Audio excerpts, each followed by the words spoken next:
Good afternoon, everyone. Welcome to the regularly scheduled Stratford City Council meeting. I will call this meeting to order. At this time, we'll take just a moment for some silent reflection.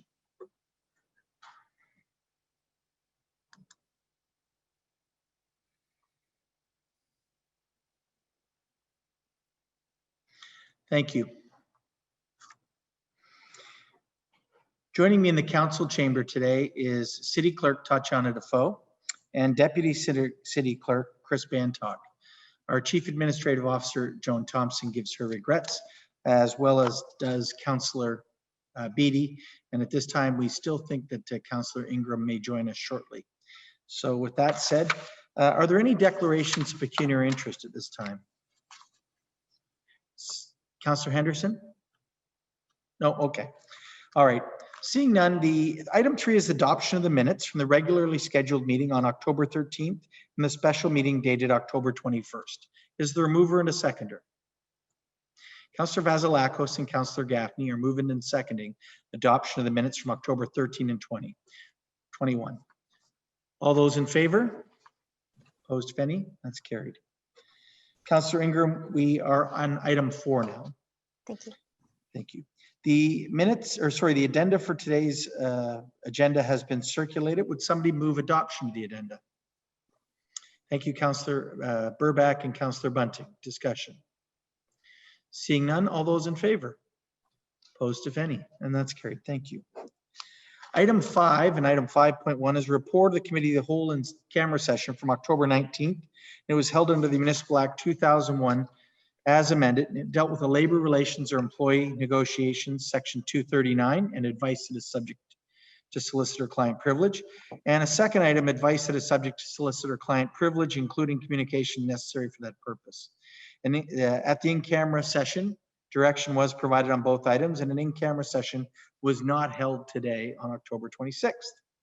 Item 6 are hearings of deputations and presentations. And at this time, I'd like a motion that Lisa Wild, co-chair of the Stop Violence Against Women, be heard. Councillor Burback and Councillor Ritzma, thank you. All those in favor? Opposed, if any? And that's carried. We'll now bring Ms. Wild into the meeting, and the clerk will do that. Hello, everyone. Thank you very much for allowing us to join you today. This is Lisa Wild from the Emily Murphy Center. I'm also joined by Emily Shooter from Family Services Perth Huron, who will lead us into the beginning of our presentation. Unless Emily's not on the line.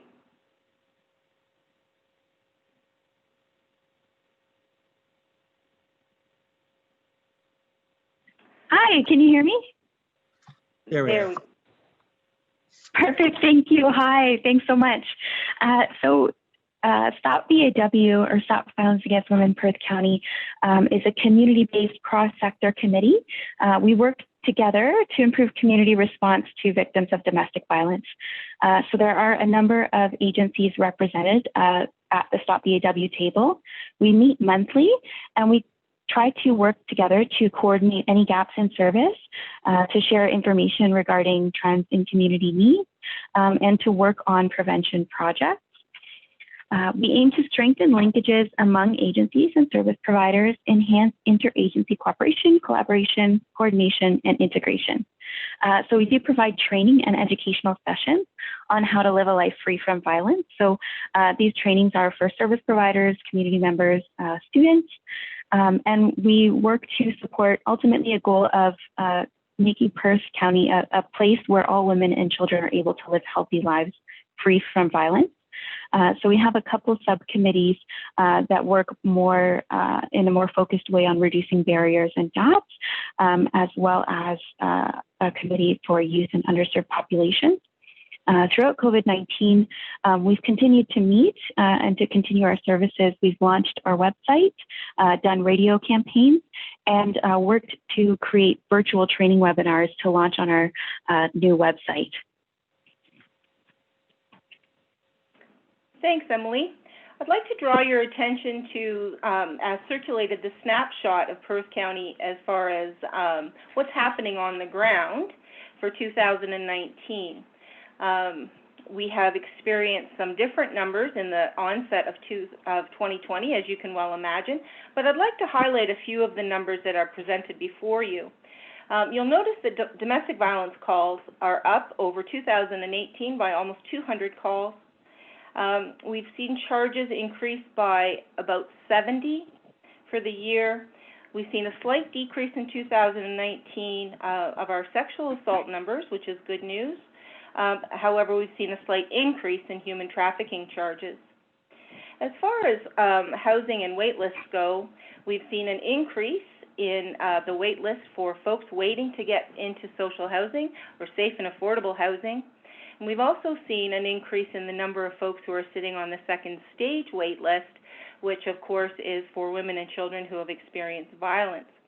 As I mentioned previously, in 2020, these numbers have risen significantly already, and that snapshot will be available from Stop VAW for your interest next year. I'd like to touch a little bit on violence against women during the pandemic. A little while ago, you heard from our police services about some of the things that's happening from their point of view as far as the increase in numbers of sexual violence calls and domestic violence calls. But I'd like to give you a little bit of context around that. So what we have seen, those of us who are providing service on the ground, is that the conditions of the pandemic have caused, of course, more home time, more isolation and social distancing. And what that means for us is that there's more opportunity for abusers to control and inflict harm on their victims. Service restrictions, shelter space reduction, all of that means that there's less opportunities for folks reaching out for assistance. Not that we haven't been available, we certainly have, but our numbers are at capacity almost. And for our shelter, they've had to reduce the number of people who are inside the shelter due to social distancing restrictions. There's been less opportunity for victims to reach out and to report. If they're always monitored at home, or even when they're not at home by their abusers, then there's less opportunity for them to reach out and seek help. We have a rise in the frequency of domestic violence and sexual assault violence cases in Perth County. You all know that already, but we also see a severe rise in the severity of the assaults that are happening. Just for instance, DV and SV from July to August has nearly doubled, and that's reported by our police services. Agencies have received a higher number of calls for support and shelter, and that is across every agency that Emily spoke to you about already that sits on Stop VAW. And as I mentioned before, the capacity for our shelter and our second stage is at our maximum. In fact, I can speak for the second stage, of course, from the Emily Murphy Center perspective. Our wait list is the highest it's ever been in the 31-year history of the agency. We wanted to share with you today one of the newer initiatives that Stop VAW has been working on. It is our Survivors Advisory Group. It has been created to allow the survivor's voice to inform the goals and work of Stop VAW. So it would allow increased input from diverse survivors in the community as to ways they feel we can end violence against women. It's going to provide the Stop VAW committee with advice informed by their own lived experience, share existing barriers and challenges to violence against women related services in our county, contribute ideas to improve VAW-related services, and participate in planning and or executing public awareness and education projects. So the group actually had its first official meeting last week. It was fantastic. We had about 6 survivors there who all were kind of ready to go and really excited that this kind of group was being formed in Perth County. They had a lot of fantastic and brilliant ideas to share already. So I can't wait to see what they come up with in terms of projects that they want to do, initiatives they want to take on, prevention efforts, awareness raising efforts, and ideas that they have for the Stop VAW committee to work on as well. Thanks, Emily. We come to you today with a couple of requests. As I'm sure you already know, we are trying our best to come up with new and innovative ideas to halt or at least reduce the severity and the number of DV and sexual assault cases that Stratford and Perth County are looking at.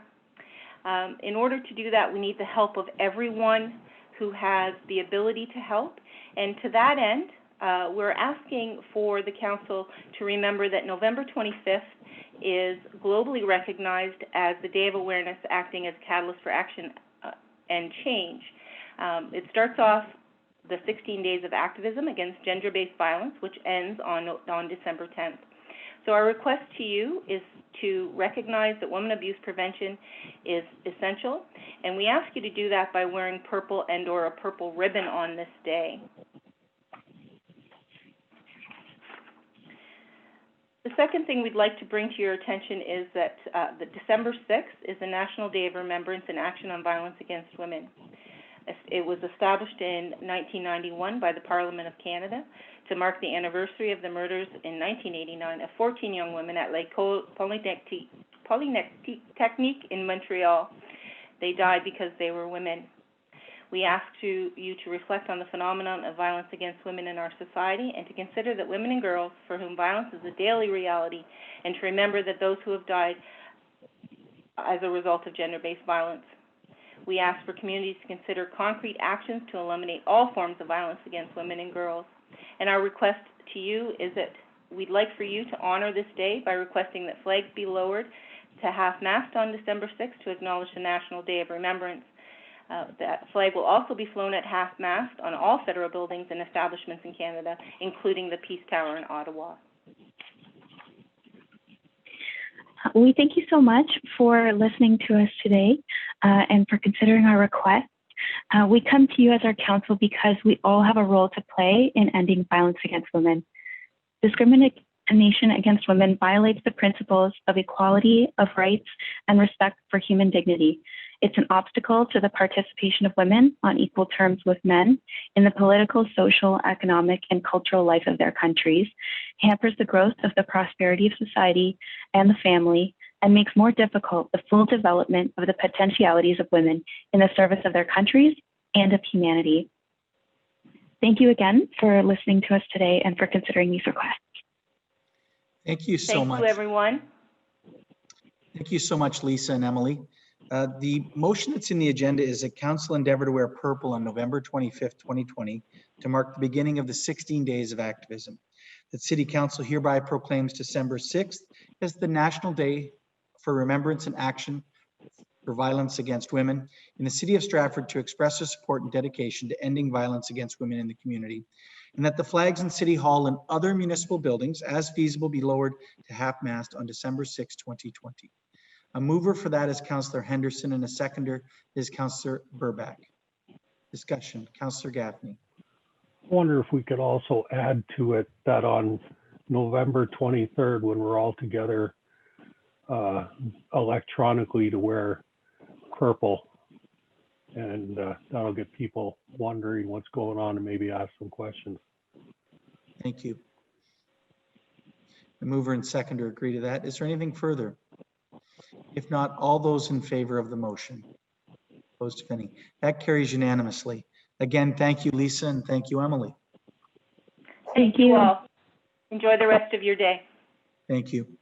Item 7 is orders of the day, and item 7.7 is correspondence from the Rural Ontario Municipal Association, which with regards to their annual virtual conference, January 25 and 26, and that is for information for those wishing to attend electronically. 7.2 is a notice of appeal to the Local Planning Appeal Tribunal for Bylaw 7 Z1119, Bylaw 116/2020, and it deals with 173 Huron Street by John Dungy, and that is for the information of council as well. Item 7.3 is a resolution for a 2020 refreshment vehicle license fee prorate request, and the motion is there. Anyone wishing to move that the request be denied? Anyone wishing to make a motion to the other? Councillor Sebin. I just had I guess a question first. I was just wondering why the prorated amount would apply to the other vendors if they're not renewing or if they're not changing ownership or starting out a new license. Yes. So Janice Baroness, are you on the line, Janice, so you can answer that question?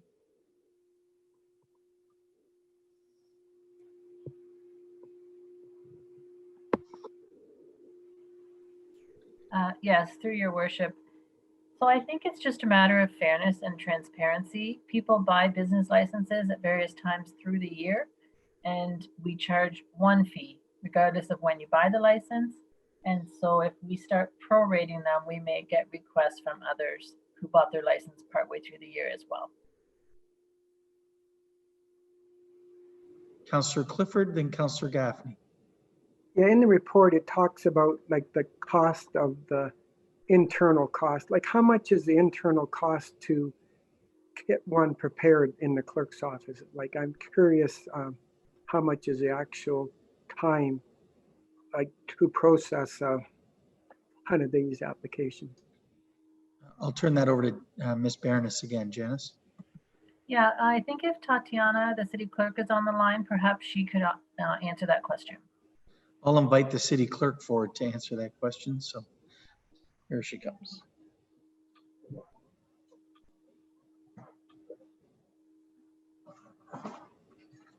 So through your worship, the refreshment vehicle license fee is $502. And then there is an additional fee of $255, I believe, per square foot. That fee of the 502, it helps us cover our admin costs. It does not provide us with revenue, and there are additional costs as we circulate the application to internal departments as well as the health unit. It's supposed to assist with the health unit investigating and providing a review of these refreshment vehicles, and that is why the fee is set at its current rate.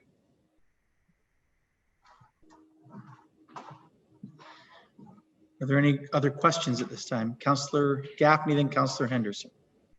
Yes, just so I have a better understanding. This applies to anyone that makes application for a permit like this, a business permit. It's not just the mobile food trucks and stuff. That's correct. Thank Councillor you. Henderson.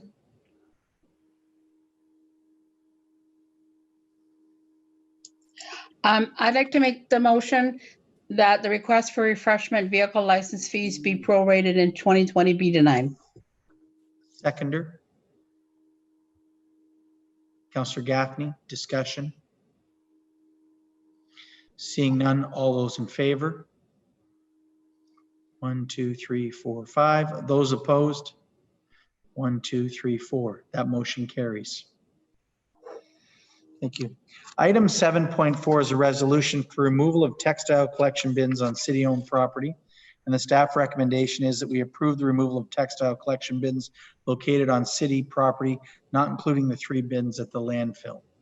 Councillor Gaffney, you're moving that? Councillor Vasilakos, you'll second it. Discussion. All those in favor? Opposed, if any? And that's carried. Thank you. Item 7.5 is a resolution for parking sublease payment waiver request.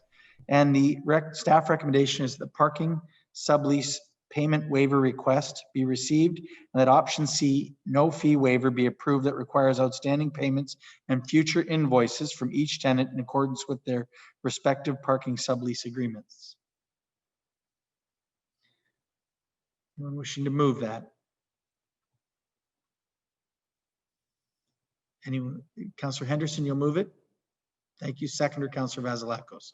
Discussion. Seeing none, all those in favor? Opposed, if any?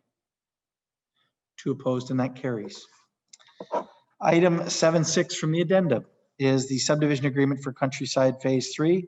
And the staff recommendation is that the Corporation City of Stratford enter into a subdivision service agreement with Countryside Developments for the development of the Countryside Estates Phase 3 subdivision.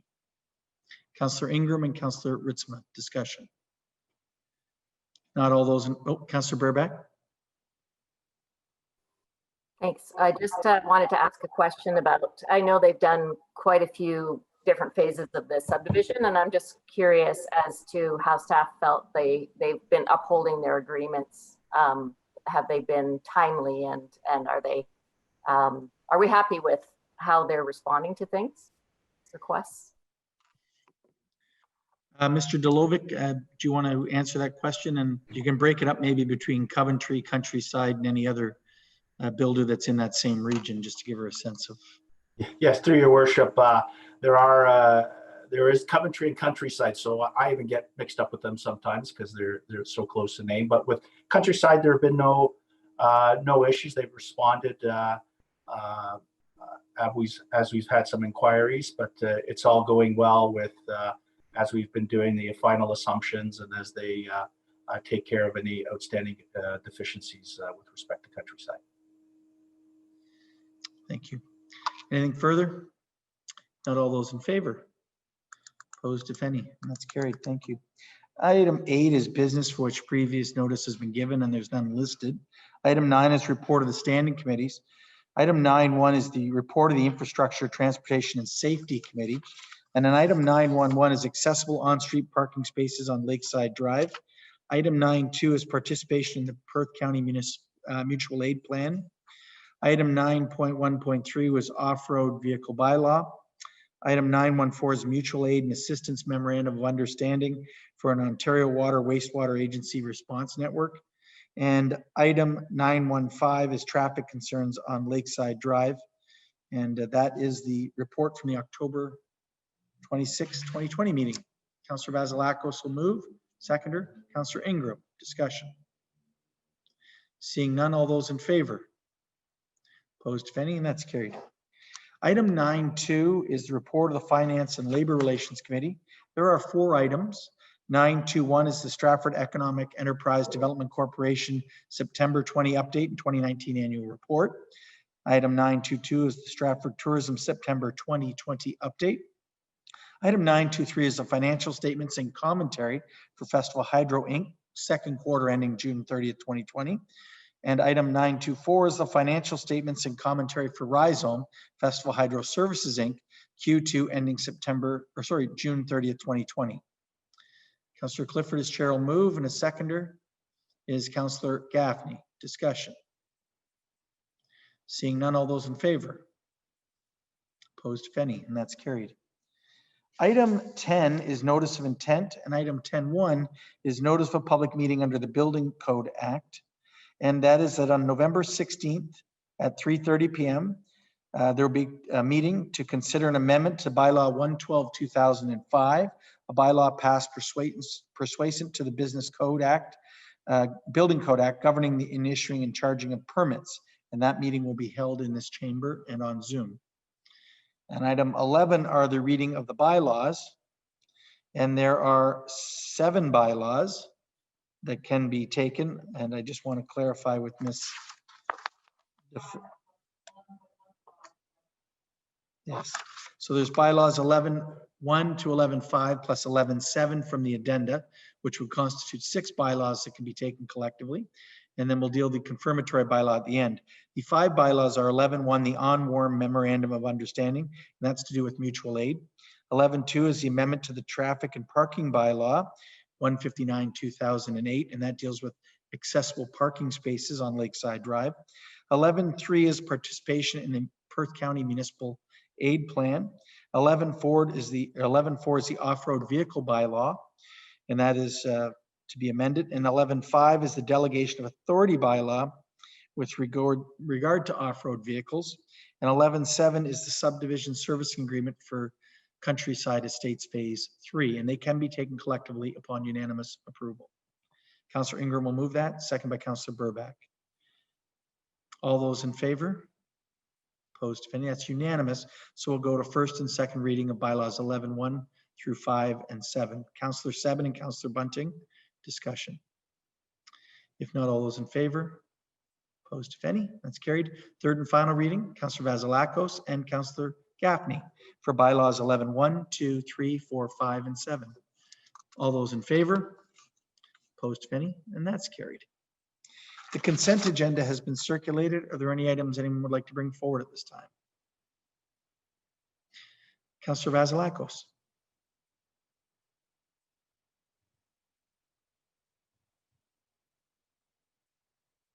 You're on mute, Kathy. There we go. Sorry. CA 2020-98 resolution from the Township of North Glengarry requesting that provincial government allow capital expenditures under the Safe Restart Agreement. I think they made some good points around where the differentiating operating and also capital expenditures for Safe Restart. You'll move that and Councillor Burback will second. Any discussion on that? All those in favor? Opposed, if any, and that's carried. Is there any others? If not, we'll now go to new business. And seeing none, we'll go to the confirmatory bylaw, which is bylaw 11.6, and it can be read a first and second time. Moved by Councillor Ingram and Councillor Henderson. Discussion. Seeing none, all in favor? Opposed, if any, and that's carried. And bylaw 11.6, Councillor Vasilakos and Councillor Ritzma. Moving and seconding for third reading. All those in favor? Opposed, if any, that's carried. And a motion to adjourn this afternoon's proceedings. Councillor Burback and Councillor Seven. All those in favor? Opposed, if any, and that's carried. Thank you, everyone. Have a good afternoon.